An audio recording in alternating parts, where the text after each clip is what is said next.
할렐루야, 반갑습니다.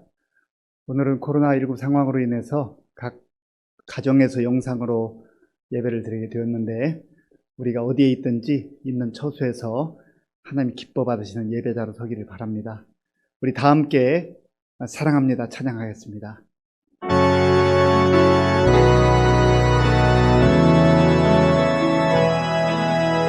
사랑합니다. 자녀 삼으신 주 사랑합니다.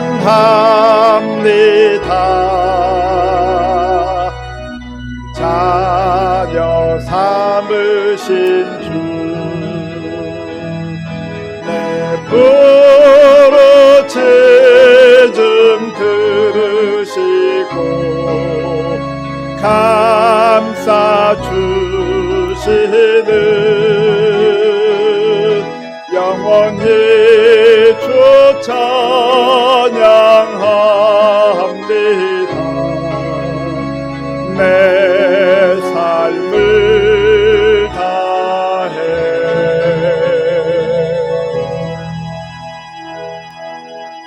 다 함께 묵도하심으로 주일 예배를 하나님께 드리겠습니다.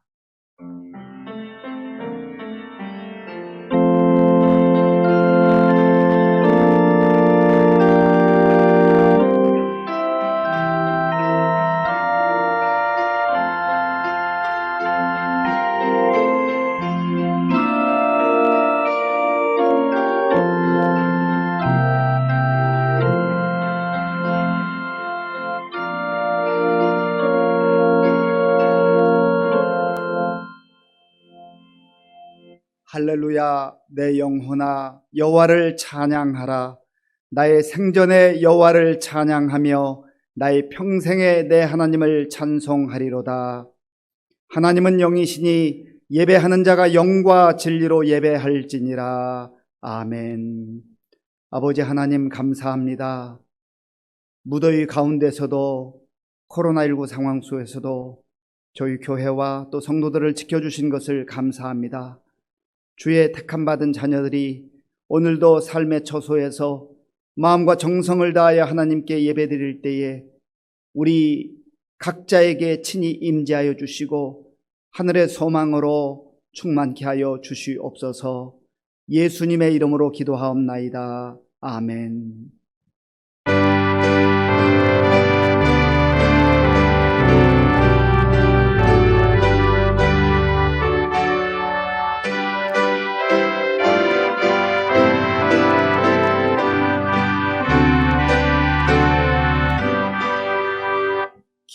기뻐하며 경배하세 영광의 주 하나님. 주 앞에서 우리 마음 피어나는 꽃 같아 죄와 슬픔 사라지고 의심 구름 거친 변함없는 기쁨의 주 밝은 빛을 주시네. 땅과 하늘 만물들이 주의 솜씨 빛내고 별과 천사 노래소리 끊임없이 드높아 물과 숲과 산과 골짜 들판이나 바다나 모든 만물 주의 사랑 기뻐 찬양하여라. 우리 주는 사랑이요 복의 근원이시니 삶이 기쁜 샘이 되어 바다처럼 넘치네. 아버지의 사랑 안에 우리 모두 영제니 서로 사랑하게 도와 주시옵소서. 새벽별의 노래 따라 힘찬 찬송 부르니 주의 사랑 줄이 되어 방랑되게 하시네. 노래하며 행진하여 싸움에서 이기고 승전가를 높이 불러 주께 영광 돌리세. 아멘.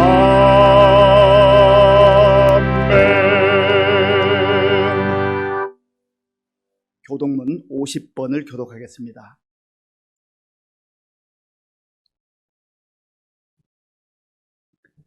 교독문은 50번입니다.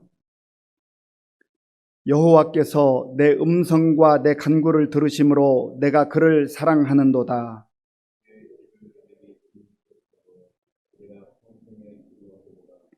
사망의 줄이 나를 두르고 스올의 고통이 내게 이름으로 내가 환난과 슬픔을 만났을 때에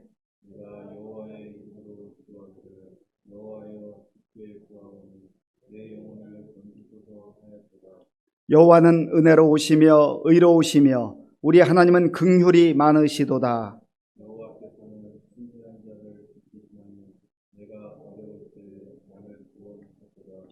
내 영혼아 네 평안함으로 돌아갈지어다. 여호와께서 너를 후대하심이로다.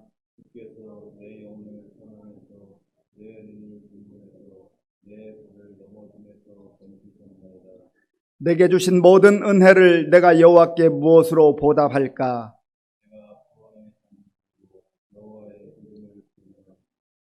여호와의 모든 백성 앞에서 나는 나의 서원을 여호와께 갚으리로다.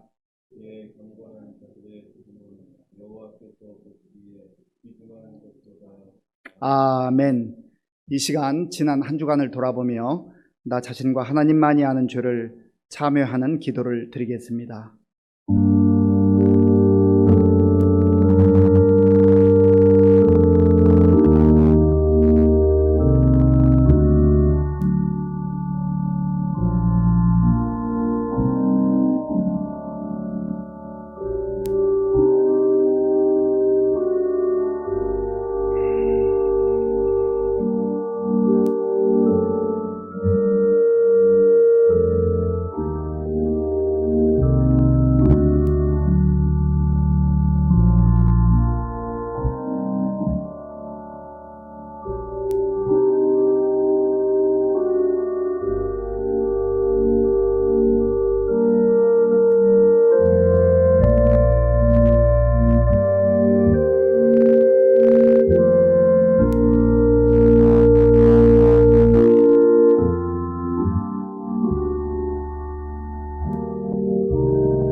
내가 이르기를 내 허물을 여호와께 자복하리라 하고 주께 내 죄를 아뢰고 내 죄악을 숨기지 아니하였더니 곧 주께서 내 죄악을 사하셨나이다.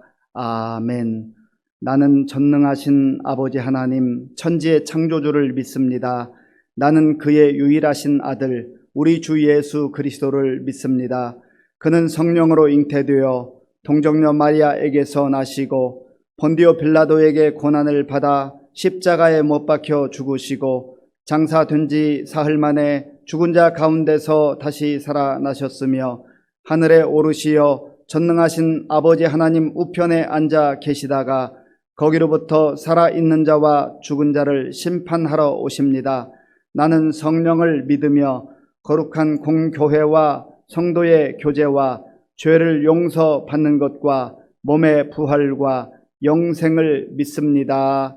아멘.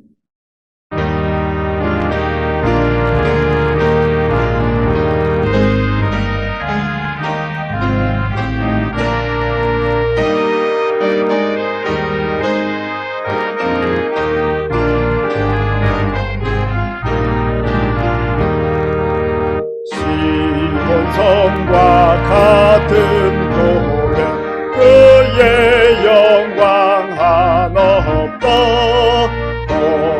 약속하신 말씀대로 주가 친히 세워서 반석 위에 세운 교회 흔들 자가 누구랴. 모든 원수 해왔어도 아무 근심 없도다. 생명샘이 솟아나와 모든 성도 마시니 언제든지 흘러넘쳐 부족함이 없도다. 이런 물이 흘러가니 목마를 자 누구랴. 주의 은혜 풍족하여 넘치고도 넘친다. 주의 은혜 내가 받아 시온 백성 되는데 세상 사람 비방해도 주를 찬송하리라. 세상 얻는 모든 영광 아침 안개 같으나 주의 자녀 받을 복은 영원 무궁하도다. 아멘.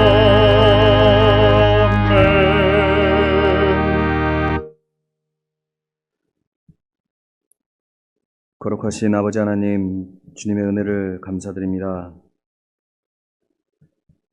오늘도 거룩한 성의를 허락하시고 주님의 백성들 예배당에 모이지 못하지만 거한 처소에서 주님 앞에 머리를 숙였습니다. 아버지 하나님, 온 마음과 정성을 다하는 거룩한 예배가 되도록 주님 인도하여 주시옵소서. 금방 끝날 것 같았던 지금의 이때가 아버지 하나님, 저희들의 이 주님의 뜻을 어찌 알겠사옵나이까. 또다시 저희들 모이지 못하고 주님 앞에 이렇게 예배를 드리게 되었습니다. 인류의 역사를 주관하신 아버지 하나님, 하루속히 이 코로나19의 어둠이 물러가게 하시고 주님의 백성들 함께 모여 기뻐 찬양하며 마음껏 예배하며 마음껏 기도하는 그때가 다시 속히 올 수 있도록 주님 인도하여 주시옵소서. 아버지 하나님, 저희들 교제하지 못하고 모이지 못하고 함께하지 못함으로 인하여 우리의 믿음이 연약해질까, 우리들 게을러지지 않을까, 나태해지지 않을까 아버지 하나님 두렵사오니 저희들 붙잡아 주시옵소서.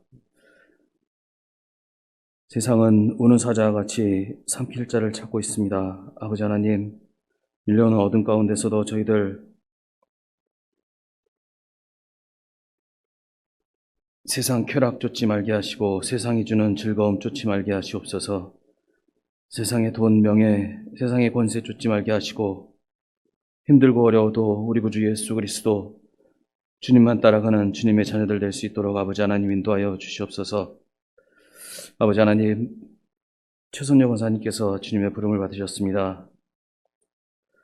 일생을 오직 교회 위에, 오직 예수 그리스도 위에, 오직 기도로 사셨던 권사님, 아버지 하나님, 이 땅에 남은 저희들 권사님의 그 믿음 잘 따라가게 하시고 믿음의 선배들 잘 따라서 저희들 주님께서 저희에게 남겨주신 이 교회, 아름다운 교회, 주님의 교회 잘 섬기게 하시고 주님께서 주신 저희들의 생을 다할 때까지 오직 예수 그리스도, 주님께서 주신 십자가의 길을 잘 갈 수 있도록 아버지 하나님 인도하여 주시옵소서. 그리하여서 저희들의 생이 다하는 날 주님 다시 오실 때 저희들 함께 모여 기뻐 뛰며 믿음의 선배들과 함께 예배하며 저 영원한 안식처 그곳에서 주님께서 주시는 영원 복락 누릴 수 있도록 아버지 하나님 인도하여 주시옵소서. 아버지 하나님, 교회를 통하여 주님의 역사를 이뤄가시는 아버지 하나님, 다시 한번 한국교회를 지켜주시고 이 나라의 민족을 지켜 인도하여 주시옵소서. 주님께서 이 나라의 민족에게 주신 복, 저희들만 누리라는 복이 아닌 줄 저희들 깨닫게 하시고, 주님께서 주신 제사장 나라의 사명, 열방의 복음 전하신 주님의 그 명령 다시 감당하는 한국교회가 될 수 있도록 아버지 하나님 인도하여 주시옵소서. 다시 한번 놓지 마시고 촛대 옮기지 마시고 이 나라의 민족을 들어 사용하여 주시옵소서. 한국교회를 주님 다시 한번 사용하여 주시옵소서. 아버지 하나님, 오늘도 오정보심교회 성도들 처한 곳에서 아버지 앞에 머리 숙였습니다. 저희들 바라고 원하는 모든 소원들, 특별히 아버지 하나님, 육신의 질병으로 고통당하는 저희 성도들 주님 지켜 인도하여 주시고, 특별히 어린이들 주님 인도하여 주시사 저들 마음속에 예수님 꼭 기억하게 하시옵소서. 예수님 믿지 않고는 이 험난한 세상 살아갈 수 없음을 저희들 잘 알고 있습니다. 저희들 부모된 저희들의 자녀 손들을 위해 기도할 수 있도록 주님 인도하여 주시옵소서. 아버지 하나님, 오늘도 주의 종 단위에 세우셨습니다. 강건함으로 주님 지켜 인도하여 주시고, 특별히 아버지 하나님 피곤치 않도록 주의 종 인도하여 주시옵소서. 아버지 하나님, 주의 종을 도울 거룩한 부목사님도 속히 허락하여 주시옵소서. 교회를 위해 쓰는 모든 주님의 백성들 주님 복 내려 주시고, 오늘도 비록 저희들 마주하지 못하고 예배드리오나 오늘 이 제단을 통하여 드려지는 거룩한 예배가 온전히 주님께 올려지는 산 예배가 될 수 있도록 주님 인도하여 주시옵소서. 저희 성도들 다시 만날 때까지 주님께서 눈에 눈동자와 같이 지켜 보호하여 주시고 악한 병마 절대 틈차지 않도록 주님 인도하여 주시옵소서. 주님께 모든 영광 올려드리오며 우리 구주 예수 그리스도 이름으로 기도드립니다. 아멘.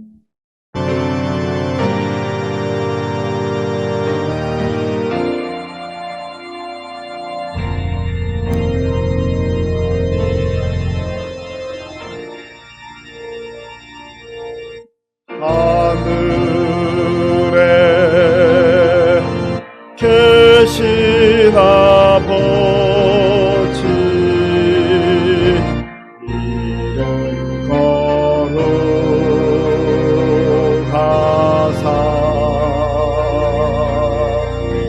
주님 나라 임하시고 뜻이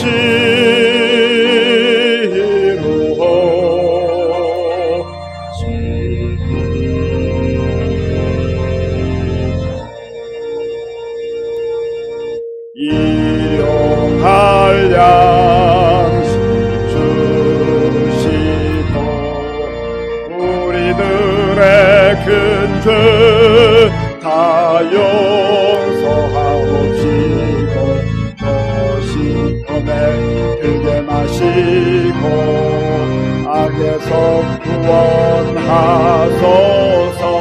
내게 주의 나라 주의 권세 주의 영광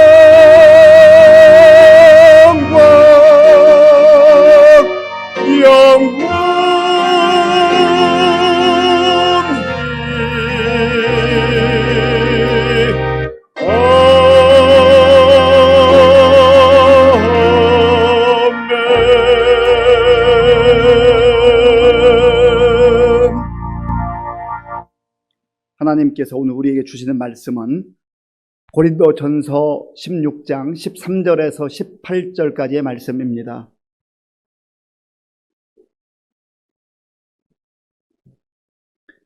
신약성경 284쪽 고린도전서 16장 13절에서 18절까지의 말씀을 교독하겠습니다.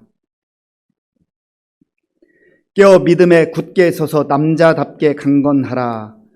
너희 모든 일을 사랑으로 행하라. 형제들아, 스데바나의 집은 곧 아가야의 첫 열매요 또 성도 섬기기로 작정한 줄을 너희가 아는지라. 내가 너희를 권하노니 이 같은 사람들과 또 함께 일하며 수고하는 모든 사람에게 순종하라. 내가 스데바나와 부드나도와 아가이고가 온 것을 기뻐하노니 그들이 너희의 부족한 것을 채웠음이라.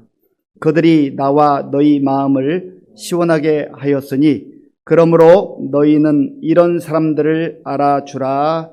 아멘. 우리 함께 인사하겠습니다. 반갑습니다. 하나님을 사랑하고 이웃을 사랑합시다.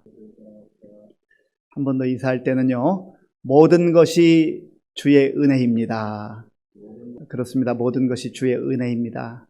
가만히 생각해 보면 코로나19 상황이 1년 반 넘게 지속되는 상황 속에서 하나님께서 우리 개인과 또 가정과 교회, 힘들고 어렵지만 나라와 민족을 지켜주신 것 감사합니다. 또 이제 코로나19 4단계에 접어들어서 우리가 안타깝게도 각 가정에서 예배를 드려야 하는 형편이지만 그럼에도 불구하고 또 가만히 생각해 보면 영상으로라도 예배를 드릴 수 있다는 것 참 감사할 것뿐입니다. 감사하기로 작정하고 감사하기로 결심하면 모든 것이 다 감사한 것뿐이에요. 그런데 아무리 좋은 환경, 좋은 상황 속에서도 불평하기로 작정하면 하나부터 열까지 다 불평거리 뿐입니다. 바라기는 저와 여러분들이 불평하는 자들이 아니라 감사하는 자들로 하나님께 영광 돌리고 또 우리 주변에도 아름다운 복음의 향기, 감사의 향기를 나눌 수 있는 저와 여러분들이 될 수 있기를 바랍니다.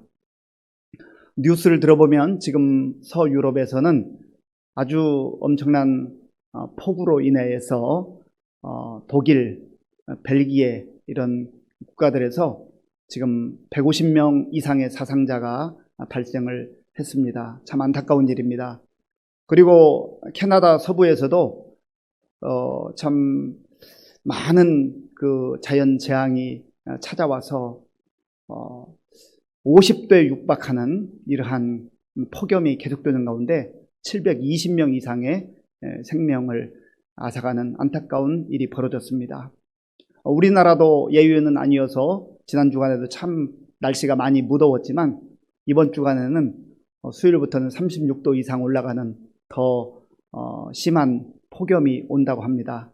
바라기는 참 코로나19라는 상황 속에서 답답하고 또 그나마 그동안에는 20% 이내에서 우리가 얼굴이라도 보고 예배를 드렸었는데 이제는 그것도 하지 못하고 또 폭염은 폭염대로 찾아오고 마스크까지 써야 되고 참 답답하고 힘든 상황들이 우리 곳곳에서 펼쳐지고 있습니다.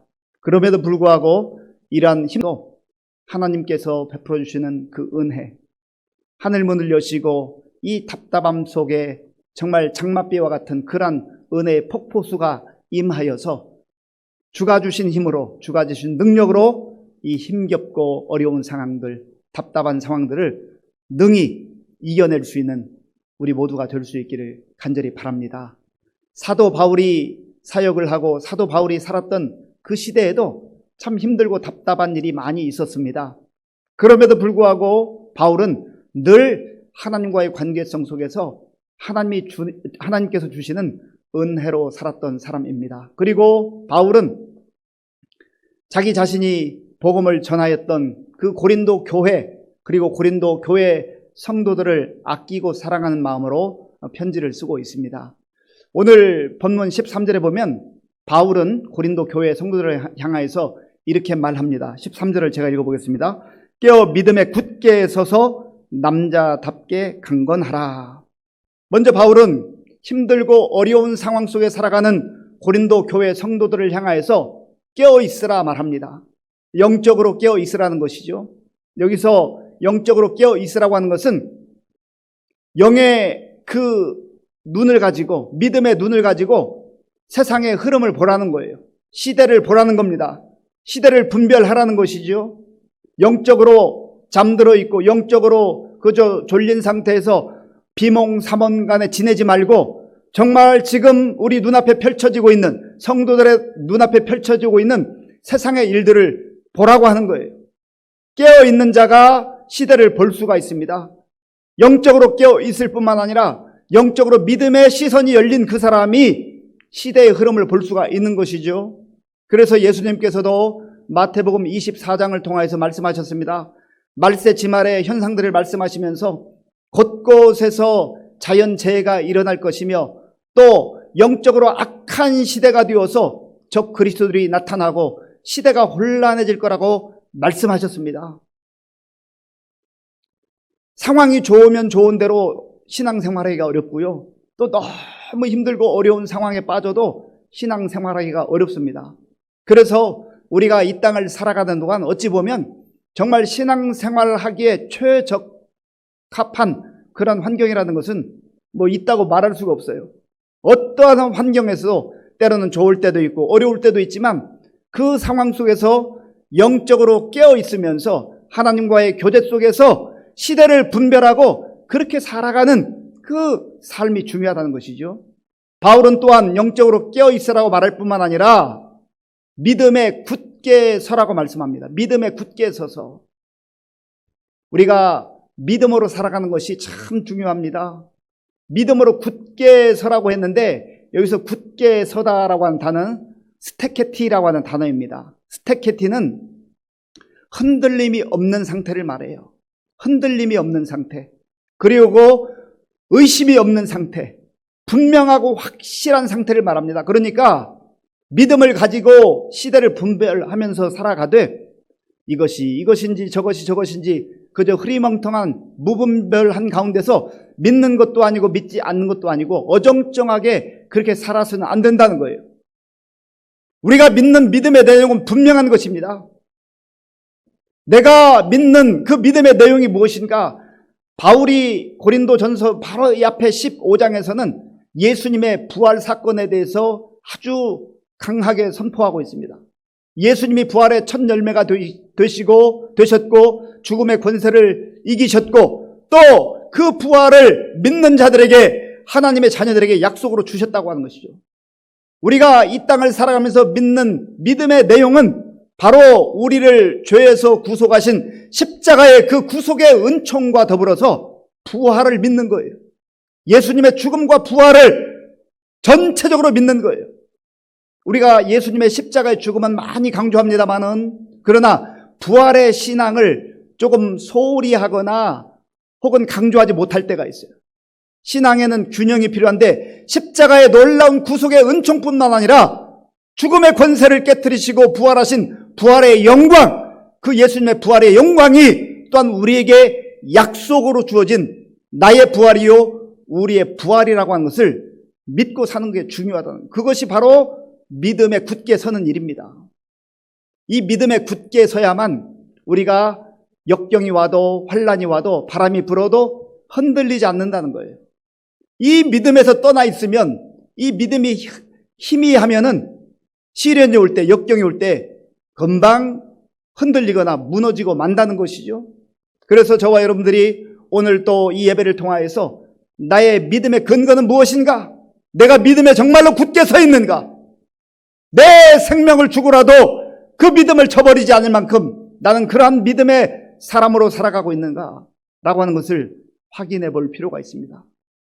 초대교회의 수많은 사람들이 이 믿음을 지키기 위해서, 부활의 신앙을 지키기 위해서, 부활의 확신이 있기 때문에 때로는 불에 타 참으로 고통스럽게 죽어가는 그 현장 속에서도 믿음을 배반하지 않았어요.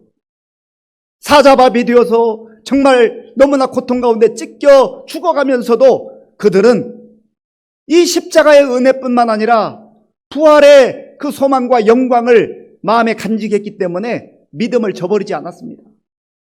우리에게도 오늘 그러한 믿음이 필요하다고 하는 것이죠. 그리고 또한 바울은 남자답게 강건하라 그렇게 권하고 있습니다. 남자답게 강건하라. 여기서 남자답게라고 하는 의미는 남녀의 차별을 말하는 것이 아니라 창조 질서에 따라서 남성하면 좀 강함을 상징하잖아요.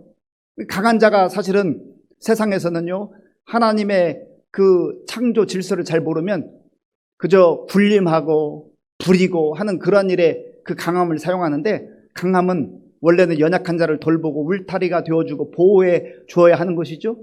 그러한 강함으로 굳건하게 서라, 강건하게 서라 라고 하는 것입니다. 왜냐하면 그러지 않으면 우리가 흔들리고 넘어질 수밖에 없다고 하는 것이죠. 그리고 바울은 이제 14절에서는 너희가 모든 일을 행할 때 사랑으로 행하라 말씀합니다. 사랑으로 행하라. 아주 건장하고 지식도 뛰어나고 뭐 대단한 용맹도 있고 뭐 사람들이 알아주는 것 같은데, 그러나 그것만으로 안 된다는 거예요. 그 삶의 내용 가운데 사랑이 반드시 담겨져 있어야 한다는 거예요. 그래서 고린도전서 13장 사랑장이라고 일컫는 그 13장에서는 뭐 방언을 유창하게 말하고 천사의 말을 하고 또 산을 옮길 만한 뭐 대단한 일을 하는 것 같고 내 몸을 불사르는데 내어준다 할지라도 사랑이 없으면 아무것도 아니라고 그랬어요. 그래서 우리가 이 사랑의 삶을 사는 게 얼마나 중요한지 모릅니다. 사람은 이 땅에 태어난 순간부터 부모님의 사랑을 받고 부모님의 사랑 가운데 자라나게 됩니다. 그래서 그 사랑을 잘 받고 풍성하게 받은 사람이 모든 면에서 균형적으로 또 건강한 상태로 그렇게 지내게 되는 것이죠. 그래서 이런 말이 있잖아요. 사랑을 받은 사람만이, 받아본 사람만이 또 다른 사람을 사랑할 수 있다. 그런데 어떤 경우는 여러 가지 처지와 형편에 따라서 부모님이 일찍 돌아가시는 경우도 있고 또 여러 가지 연약한 부분들로 인하여서 부모님의 사랑을 충분히 받지 못하는 경우도 있어요. 그러면 내 인생은 사랑 충분히 받지 못했기 때문에 망하는 것인가? 그렇지 않아요. 우리가 사람의 사랑도 부모님의 사랑도 또 때로는 친구의 사랑 또 형제의 사랑 또 성도들 간의 사랑 이거 필요하지만, 그러나 부모님의 사랑과 이 세상의 그 어떤 사랑과 비견할 수 없는 하나님의 놀라운 그 사랑이 있기 때문에 사람의 사랑을 다 받지 못했어도 하나님의 사랑을 받아 누리는 그 사람은 회복이 되고 새로워지고 또 하나님이 주신 그 사랑으로 자기 자신을 사랑할 수 있게 된단 말이죠. 그래서 하나님의 사랑을 충분히 받아 누리는 사람은 자존감이 높아져. 자존감이.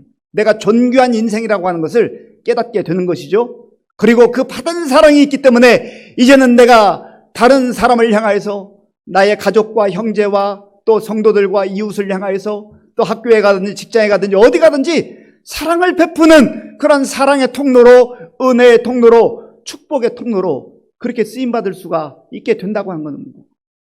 오늘 이 시대에 많은 것이 풍성한 시대입니다. 그런데 어찌 보면 정말로 모든 사람들이 사랑에 메말라 있어요. 갈급해 있어요.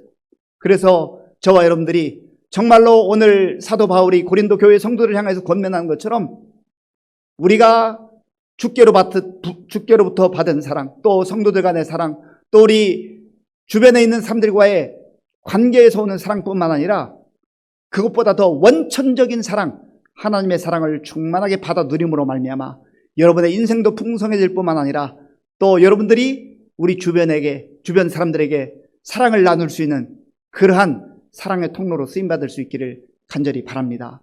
그리고 바울은 계속해서 이제 스데 바나의 그 집 또 거기에 관련된 사람들의 삶에 대해서 말씀을 하고 있습니다. 우리 본문 15절 말씀 15절을 함께 읽겠습니다. 형제들아, 스데 바나의 집은 곧 아가야의 첫 열매요 또 성도 섬기기로 작정한 줄을 너희가 아는지라 내가 너희를 권하노니 아멘. 스데 바나를 지금 언급하고 있는데 이 스데 바나라고 하는 사람은 고린도 전서에서만 딱 3번 등장을 합니다. 그리고 17절에 보면 부드나도 아가이고라고 하는 사람이 또 등장하는데 이러한 사람들, 이 가문에 대해서 지금 바울이 말하고 있습니다. 제가 오늘 설교의 제목을 마음을 시원케 하는 사람이라고 했는데 정말 이 스데바나 그리고 또 부드나도 아가이고 이런 그리스도인들이 고린도 성도들에게 아주 마음을 시원케 해주는 그러한 삶을 살았다고 하는 것입니다. 그러면 그 구체적인 내용이 무엇인가? 오늘 함께 읽은 대로 15절 제가 한번 더 읽어보겠습니다. 형제들아, 스데 바나의 집은 곧 아가야의 첫 열매. 첫 번째로는 이들은 아가야 지방의 첫 열매라고 했습니다. 아가야는 그리스 반도의 그 남부 지방을 일컫는 명칭입니다. 그 북쪽으로는 마게도냐라고 했고 그 아래쪽으로는 아가야라고 했습니다. 그리고 아가야 지방의 중심 도시가 바로 고린도입니다. 그 고린도 교회뿐만 아니라 아가야 지방에서 첫 번째로 그리스도인으로 열매를 맺은 사람들이라는 것이죠. 그러니까 얼마나 영광스러워요. 얼마나 자부심이 있어요. 그런데 이 스데바나뿐만 아니라 이 스데바나에 속한 집 사람들은요, 그 영광만 자랑하지 않았다는 거예요. 그들이 결심하고 그들이 어떻게 그리스도인답게 살았는가. 오늘 본문에 보니까 성도 섬기기로 작정을 했다. 이들은요, 내가 예수 믿고 나서 구원받고 하나님의 자녀가 되고 하나님 백성이 되고 보니까 그 은혜가 얼마나 큰지 알 수가 없어요. 그래서 그 받은 사랑을 나만 간직하고 나만 누리는 것으로 족하지 않고 내가 받은 사랑으로 성도들을 섬겨야 되겠다. 성도 섬기기로 작정을 했다는 거예요. 이것이 바로 예수 믿는 사람들의 그 마음이어야 하고 특별히 성숙한 그리스도인의 모습이라고 하는 것입니다. 우리가 예수를 믿고 하나님의 자녀로 이 땅을 살아가면서 하나님께 복을 구합니다. 하나님, 저 이런 은혜가 필요합니다. 저 복 주세요. 저 건강에 복도 주시고 물질에 복도 주시고 자녀들도 잘되게 해주시고 또 여러 가지 내가 계획하고 있는 것들 구체적으로 하나님 이거 다 잘되게 해주세요. 그렇게 묻습니다. 질문하고 또 기도합니다. 하나님께서 물으시죠. 그래, 너 건강도 필요하고 물질도 필요하고 지혜도 능력도 필요한데 또 사유적으로 높은 자리에 올라가는 것도 필요할 터인데 그래, 그거 주면 그거 가지고 뭐 할래? 그때 우리가 하나님께 답변할 그 대답이 있어야 돼요. 만약에 거기에서 그쳐버린다면 우리는 기복주의로 끝나버리고 맙니다. 하나님 저 복 주세요. 저 복 주시면 잘 먹고 잘 살겠습니다. 그것 가지고 안 된단 말이에요. 하나님이 원하시는 성도의 삶, 그리스도인의 삶은 그게 아니란 말이에요. 지금 오늘 스데바나의 집의 사람들은 먼저 예수 믿고 먼저 은혜 받고 하나님께서 주신 그 은혜를 가지고 내가 연약한 사람들, 그 사람들을 섬겨야 되겠다. 내가 성도와 이웃을 섬겨야 되겠다. 그걸 결심하고 작정했다는 것이죠. 그래서 우리가 정말로 잘 되어야 될 이유가 있다면, 다른 사람보다 더 많은 것 하나님께서 은혜 주셔서 가져야 될 이유가 있다면요, 그것 가지고 잘 먹고 잘 살기 위한 것 그 자체가 목적이 아니라 하나님 그거 주시면, 그 자리 주시면, 잘 되게 해주시면 내 자랑하지 않고 내 이름 드러내지 않고 주의 이름으로 성도들을 섬기겠습니다. 이웃을 섬기겠습니다. 내가 다른 사람들을 섬기겠습니다. 제가 더 많은 사람을 섬기기 위해서 그것 때문에 정말 저에게 이런 것들이 필요합니다라고 그렇게 기도할 수 있어야 되지 않겠어요? 지금 스데바나 이 사람과 그 집안 사람들이 그렇게 살았다는 거예요. 얼마나 멋져요. 저는 우리 교회 청년들과 우리 청소년들 그리고 어린아이들을 위해서 기도할 때마다 정말 이 마음을 갖습니다. 이 마음을 품고 기도합니다. 하나님, 우리 교회 청년들 또 우리 청소년들 어린아이들 정말 잘되게 도와주세요. 이 험악한 세상 속에서 이 아이들이 하나님의 은혜로 말미암아 정말로 지혜도 얻게 하시고 또 능력도 얻게 하시고 열심히 잘 준비되어서 할 수만 있으면 영향력을 끼치는 그 자리에 갈 수 있으면 좋겠습니다. 그러나 그것이, 그 목적이 출세를 위한 것, 성공을 위한 것이 아니라 하나님께서 그 자리를 허락하시면 그곳에서 참 그리스도인으로서 스데바나처럼 내가 섬기기로 작정을 했습니다. 그러면 주의 영광이 드러날 거 아니겠습니까? 바라기는 우리 부모님들이 자녀들이 잘 되어야 될 그 목적을 자녀들에게 가르쳐주는 게 필요해요. 더 많은 사람들을 주의 이름으로 섬기기 위해서 우리 자녀들이 잘 되어야 될 이유가 있는 것이죠. 예수님께서도 말씀하셨습니다. 마태복음 20장 28절에서 예수님이 이 땅에 오신 목적을 말씀해 주셨어요. 마태복음 20장 28절을 제가 읽어보겠습니다. 인자가 온 것은 섬김을 받으려 함이 아니라 도리어 섬기려 하고 자기 목숨을 많은 사람의 대속물로 주려 함이니라. 아멘.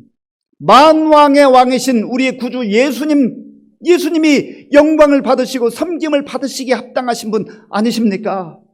그런데 예수님이 친히 말씀하시기를 내가 온 것은 섬김을 받기 위해서 온 것이 아니라 섬기기 위해서 왔다. 우리 주님도 예수님도 섬기시겠다고 그렇게 말씀하시는데 우리가 섬김을 받기만 한다면 예수님과 완전히 정반대로 살아가는 거 아니겠습니까? 심지어 예수님은 내 생명을 많은 사람의 대속물로 주려 함이니라. 생명을 내어주시면서 그렇게 우리를 구속하시고 하나님 나라의 백성으로 인쳐주신다고 하는 그 구속의 사명을 이루시기 위해서 이 땅에 오셨다는 겁니다. 그러므로 이 섬김은요, 희생 없이, 눈물 없이, 대가 치르는 것 없이 거저 되는 게 아닙니다.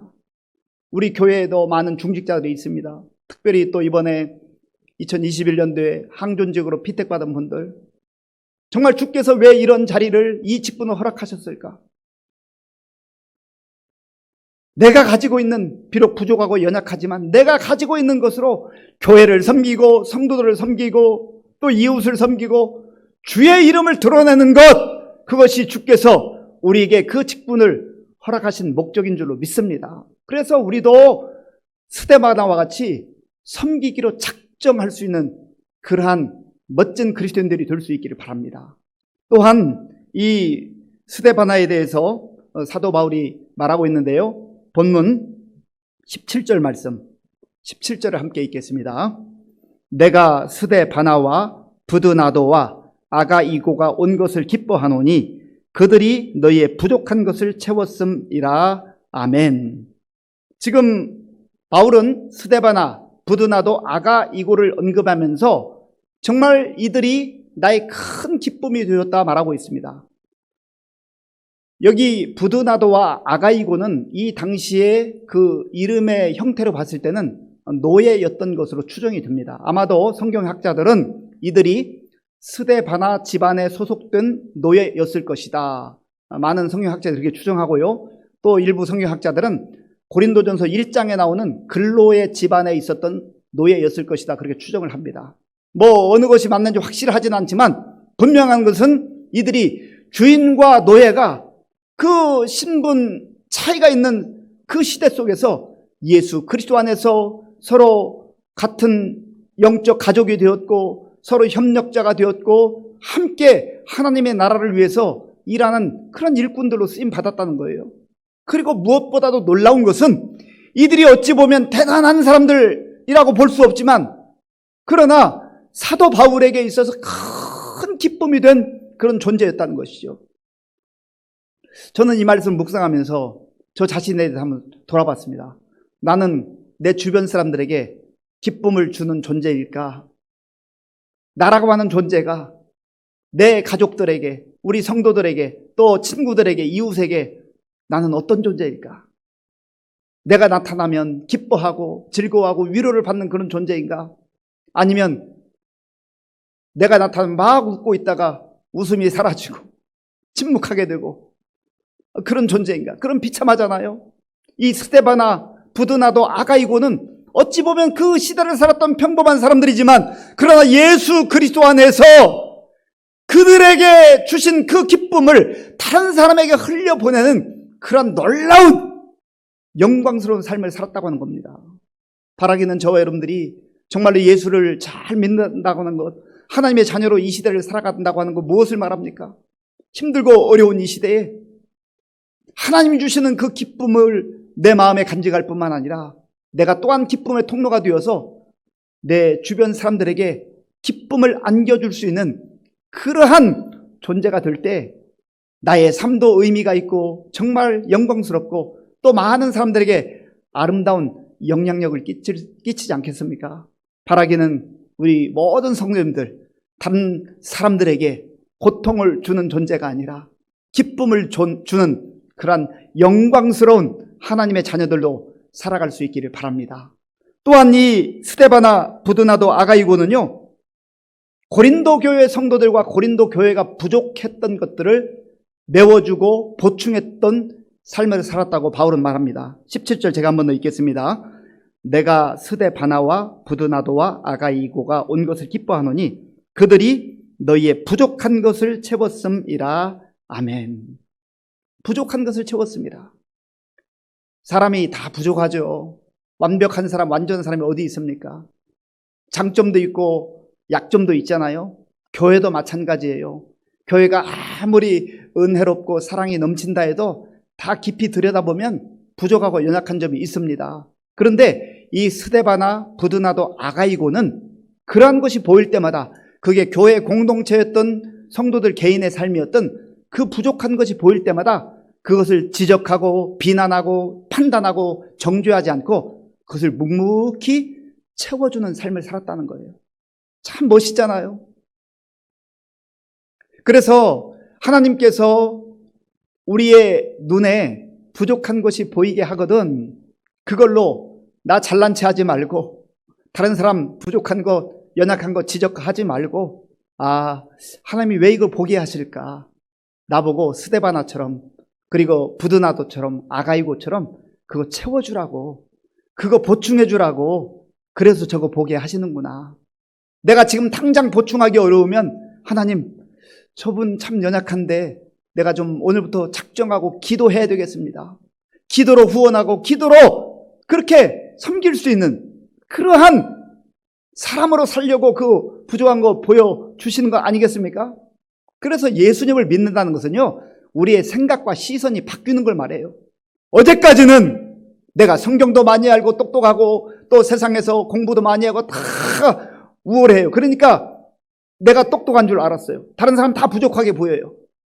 그래서 잘난 체 했습니다. 그런데 예수 믿고 나서는 그 생각이 바뀌는 거예요. 그 시선이 바뀌는 거예요. 똑같이 부족함을 보는데 어제까지는 지적질하고 어제까지는 비난하고 판단했다고 한다면 오늘부터는 하나님 제가 보충해야 되겠습니다. 제가 채워줘야 되겠습니다. 제가 도와줘야 되겠습니다.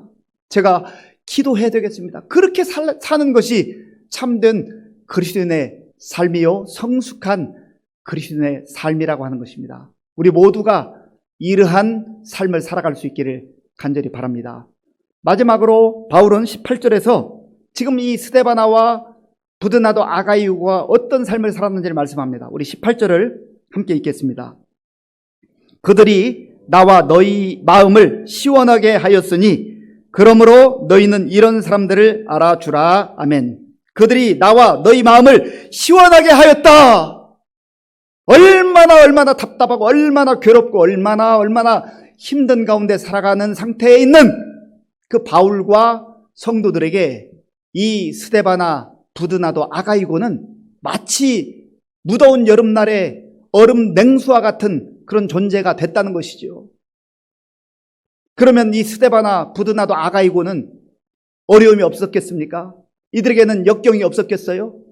다 힘들고 어려운 점이 나름대로 있습니다. 그럼에도 불구하고 이들은 주께서 주시는 그 은혜를 먼저 덧입고 그 은혜를 나누는 가운데 특별히 답답한 인생들, 괴로워하는 인생들, 눈물을 흘리는 그 인생들에게 마치 한여름날의 냉수와 같은 그런 인생을 살았다는 거예요. 저 여러분들은 다른 사람에게 답답함을 안겨주는 존재들입니까? 아니면 얼음 냉수와 같은 시원함을 안겨주는 존재들입니까? 우리가 이 말씀 앞에서 깊이 우리의 마음과 우리 영적 상태와 삶의 모습을 돌아볼 필요가 있어요. 잠언 25장 13절에서 이렇게 말씀합니다. 잠언 25장 13절입니다. 충성된 사자는 그를 보낸 이에게 마치 추수하는 날의 얼음 냉수 같아서 능히 그 주인의 마음을 시원하게 하느니라. 아멘. 그렇잖아요. 지금같이 폭염이 지속되는 이 무더운 상태 속에 단순히 육체적 그 무더위뿐만 아니라 영적으로 답답한 가운데 정말 어디에 갇혀있는 것 같은 그런 상황 속에 있는 우리 성도들뿐만 아니라 주변 사람들에게 나 자신이 얼음 냉수와 같은 그러한 존재로 살아가면 얼마나 멋있는 삶이 되겠습니까? 그런데요, 이것은 먼저 주께서 주시는 그 은혜, 시원한 은혜를 받아 누려야 돼요. 예수님께서 마태복음 11장 28절에 말씀하시기를 수고하고 무거운 짐진 자들아 다 내게 오라. 답답한 인생들아 다 내게 오라. 내가 너희를 쉬게 하리라 말씀하셨어요. 먼저 주님이 주시는 그 은혜를 시원케 하시는 은혜를 받아 누려야 돼요. 그래서 내 마음의 답답함이 시원케 돼야 돼요. 그리고 주께서 베풀어 주신 그 은혜를 또 다른 사람에게 나누어주는 그 인생이 정말 영광스럽고 멋진 인생을 사는 거 아니겠습니까? 우리 교회에 수원에서 사시면서 주일마다 2시간 정도 걸려서 예배를 드리러 오는 권사님이 계십니다. 나이가 85세인데요. 저는 그 권사님 뵐 때마다 참 고개가 숙여져요. 85세 그래도 건강하시니까 오시겠지만 2시간 동안 예배를 드리러 온다는 게 이게 보통 일이 아니잖아요. 오늘은 오고 싶어도 못 오셨어요. 나 같으면 내가 그곳에 산다면 매주 정말 사모하는 마음으로 예배에 올까. 그리고 그 권사님은 꼭 10시쯤 오셔요. 1시간 전에 오셔요. 그래서 또 이렇게 기도하며 묵상하고 예배를 기다리는 그 모습을 보게 됩니다. 얼마나 저의 마음을 시원케 해주시고 도전을 주는 권사님인지 몰라요. 그런데요, 또 그 권사님을 생각하면서 또 어떤 권사님은요, 음식을 장만해서 그 좀 드실 것을 준비해주는 권사님이 계세요. 뭐 한두 번은 그저 할 수 있겠지만 이걸 오랜 기간 동안 한다는 게 보통 일이 아니에요. 쉬운 일이 아니잖아요. 사랑이 담겨 있지 않으면 할 수 없잖아요. 사랑에는 수고가 따르잖아요. 그 일을 한단 말이죠. 또 제가 우리 성도님들 가만히 이렇게 만나보고 또 이야기 들어보고 살아가는 모습을 보면은요, 얼마나 정말 감동케 하고 시원케 하는 일들이 많은지 몰라요. 이거는 어르신들에게만 있는 게 아니에요. 우리 청년들, 청소년들, 또 어린아이들하고도 제가 이런저런 얘기를 해보는데 그 한마디 해주는 것이 답답했던 제 마음을 뻥 뚫리게 하는 것 같은 그 시원함을 주는 경우가 많아요. 그러면서 제가 많은 것을 배우고, 내가 정말 이 너무나 귀한 우리 교회 성도님들을 더 많이 사랑하고 더 많이 기도해야 되겠다, 그런 결단을 하고 결심을 하게 됩니다. 사랑하는 성도 여러분, 우리 각자가 다 나름대로 힘들고 어렵고 답답한 상황 가운데 그렇게 살아가고 있습니다. 그럼에도 불구하고 정말 2000년 전에 살았던 스데바나 그리고 부드나도 아가이고는 영적으로 깨어서 시대를 분별했을 뿐만 아니라 믿음에 굳게 서서 오직 십자가의 은혜와 부활의 그 영광을 바라보며 믿음으로 살아냈습니다.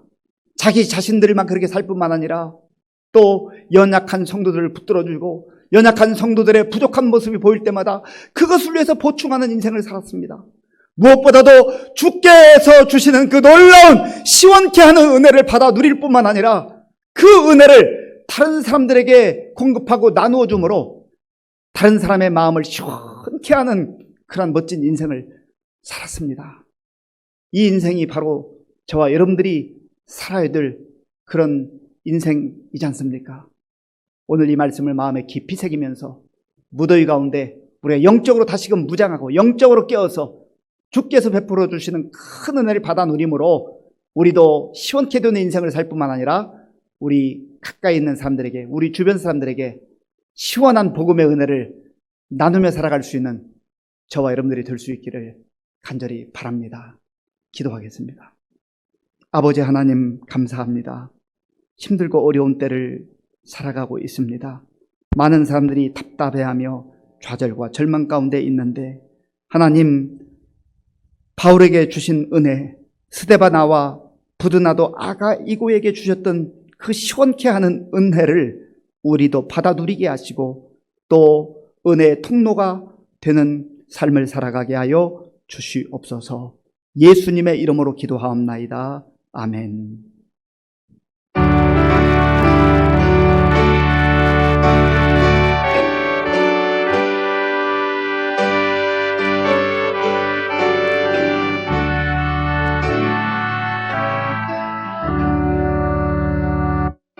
내 맘속에 참된 평화 있네. 주 예수가 주신 평화. 시험 닥쳐와도 흔들리지 않아. 귀하다 이 평안함. 주가 항상 계셔 내 맘속에. 주가 항상 계셔 기쁘다. 주 나의 맘에 계셔 위로하 어찌 내가 주를 떠나 살까. 이 귀한 평화 내가 받고 보니 내 슬픔이 사라지고 맘에 기쁨 넘쳐 주를 찬양하네. 이 평화의 임금 예수, 주가 항상 계셔 내 맘속에. 주가 항상 계셔 기쁘다. 주 나의 맘에 계셔 위로하시네. 어찌 내가 주를 떠나 살까.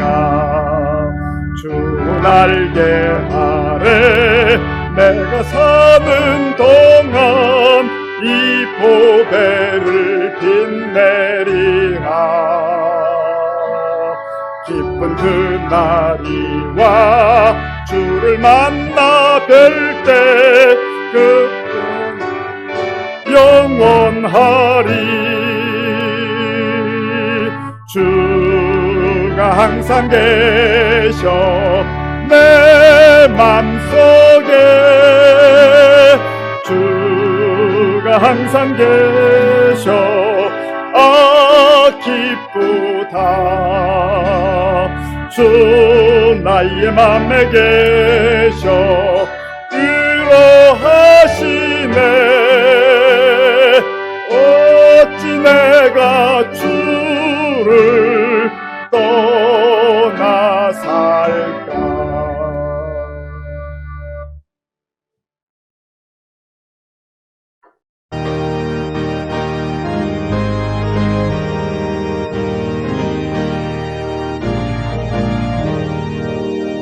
내가 받은 모든 것은 하나님의 선물이니 마음과 뜻 다하여서 겸손하게 드립니다. 주님 기뻐 받으시니 바치는 나 즐겁도다. 복의 그 하나님께 영원토록 감사하리. 아멘.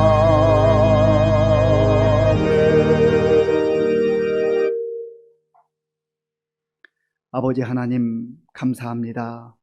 하나님께서 은혜를 베풀어 주셔서 무더위 속에서도 저희들을 지켜주시고 또 복된 주님의 날 우리 삶의 처소에서 마음과 정성을 다해 예배드리게 도와주시니 감사합니다.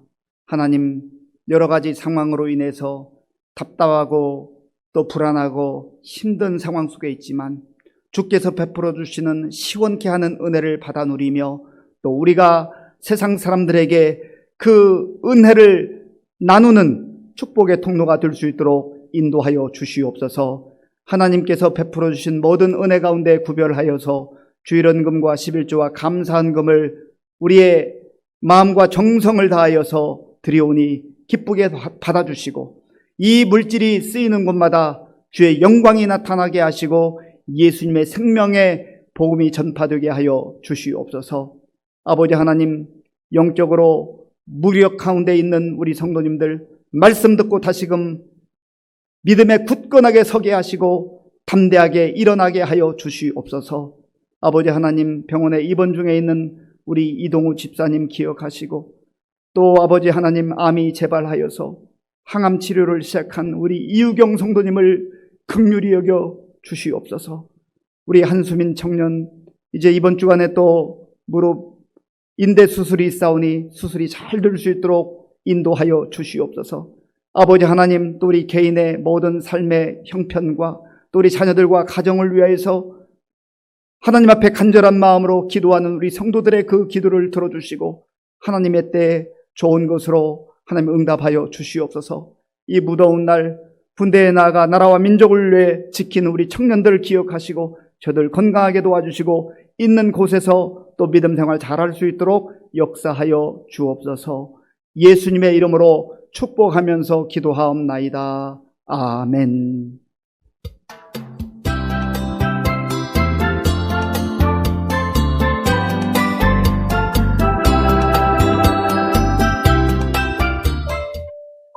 셋째 주일 교회 소식 전해드리겠습니다. 정부의 수도권 거리두기 4단계에 따른 조치로 인해 25일까지 모든 예배를 온라인 비대면으로 드립니다. 어려운 시기에 각 처소에서 경건 생활에 힘써주시기 바랍니다. 한편 7월 16일 교회 방역하였습니다. 충정교회 희망목회연구소 주최 아동부 여름 성경학교가 8월 6일부터 7일까지 온라인 유튜브 줌을 통하여 실시하오니 많은 참여 바랍니다. 정기당회가 7월 25일 주일 오전 9시 30분 당회실에서 있습니다. 코로나 방역 지침에 따른 예배 준비 관계로 백신 접종하신 성도님들께서는 예배위원이나 사무실에 알려주시기 바랍니다. 직동 공원 근처에 있는 더샵 파크 에비뉴 420세대 입주가 7월 27일부터 시작됩니다. 새로운 이웃을 환영하고 전도를 위해 기도해 주시기 바랍니다. 새벽기도 용사 100명 달성 및 감사 일기 쓰기에 적극 동참해 주시기 바랍니다. 성경 읽기 올해 목표 120독으로 현재 70독입니다. 또한 7월 26일부터 10월 3일까지 예언서 통독합니다. 성경 읽기표는 1층 로비와 교회 홈페이지에 있습니다. 교우동정입니다. 최선녀 권사 7월 14일 별세하셨습니다. 기사 소식입니다. 이전처럼 회복될 것을 믿사오며 하나님 사랑, 이웃 사랑하는 의정부 시민교회 교회 소식이었습니다. 네, 이미 알고 계신 대로 우리 창립 멤버였던 고 최선녀 권사님께서 목요일 날 하나님의 부름을 받고 장례식을 잘 마쳤습니다. 코로나 상황으로 인해서 우리가 함께 자리에 하지 못했지만 또 유가족들을 위해서 기도해 주셔서 감사를 드립니다. 이제 오늘까지 시가서 마지막 책 아가서를 다 이제 읽게 되었고요. 한 주간 쉰 다음에 다음 주 월요일 26일부터는 이제 이와 같이 성경 읽기표에 따라서 예언서, 선지서라고 하죠. 이사야부터 읽게 됩니다. 무덥지만 이 여름에 우리가 성경 읽는 것, 또 새벽 기도하고 또 경건 생활하는 거 힘써 주시기 바랍니다. 이제 다 함께 물된 동산 찬양하겠습니다.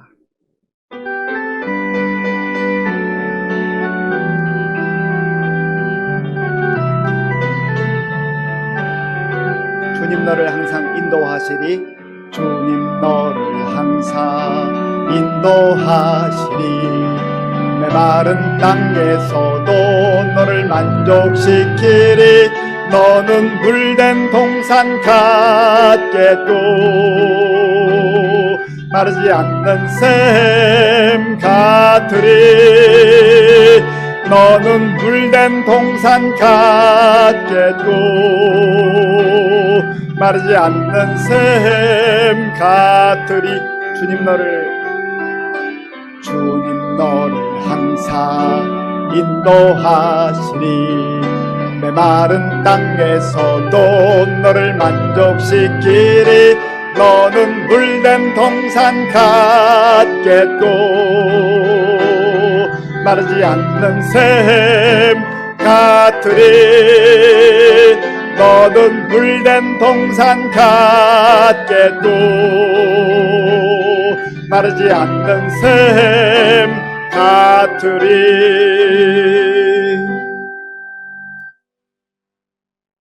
지금은 우리 주 예수 그리스도의 은혜와 우리 아버지 하나님의 크신 사랑과 성령님의 교통하심과 역사하심과 위로하심이 답답한 상황, 힘들고 어려운 상황 속에서도 하나님께서 베풀어 주시는 시원한 은혜를 받아 누리고 또한 우리도 세상에 나아가서 다른 사람을 시원케 하는 성숙한 그리스도인으로 살기로 결단하는 모든 성도들 머리 위에와 저들의 가정과 자녀들과 일터 위에와 몸된 교회 위에와 우리나라와 민족 가운데 이제로부터 영원토록 함께 하옵시기를 간절히 축원하옵나이다. 아멘.